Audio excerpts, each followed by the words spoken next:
சூரியன் மெதுவாக எழுந்தது. தேனீக்கள் பச் பச் என்று பெரிய சத்தம் போட்டு வெளியே பறந்தன. அவை வானவில் நிற இறக்கைகளை விரித்து சிகப்பு ரோஜா, மஞ்சள் சூரியகாந்தி, ஊதா லாவெண்டர் பூக்களை தேடிச் சென்றன. அந்த கூட்டில் ஒரு சிறிய தேனி. அதன் பெயர் புல்லா. தங்க நிறம், ஆனால் இறக்கைகளில் வெள்ளி புள்ளிகள். மற்றவைகளுக்கு அப்படி இல்லை. கண்கள் பெரிய நீல நிறம், நட்சத்திரம் போல பளபளத்தன. சிறப்பு இறக்கைகளை அடிக்கும்போது ஒரு தாலாட்டு இசை.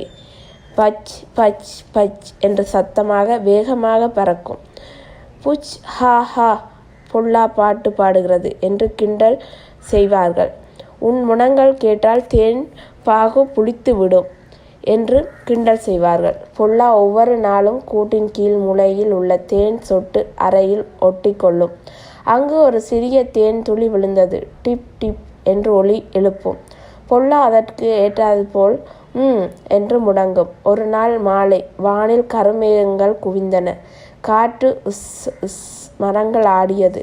மின்னல் சட் சட் வானை பிளந்தது. மழை பொல் பொல், பெரிய துளிகள் மண்ணை ஈரமாக்கின. ராணி பீமா அவசரமாக அழைத்தார். அனைவரும் உள்ளே வாருங்கள், கூடு ஆபத்தில் உள்ளது என்று எல்லோரையும் அழைத்தார். கூடு ஆடியது. சில தேனீக்கள் பயந்தன. பச் பச் கூட்டை இன்னும் ஆட்டின. குழந்தை தேனீக்கள் அழுதன. அம்மா, கூடு உடையுமா? ராணி அமைதி. ஆனால் எப்படி? பொல்லா மெதுவாக முன்னால் வந்து, ராணி, என்னை ஒரு வாய்ப்பு தாருங்கள். பச், என்ன செய்ய போகிறாய் என்று ராணி தேனி கேட்டது.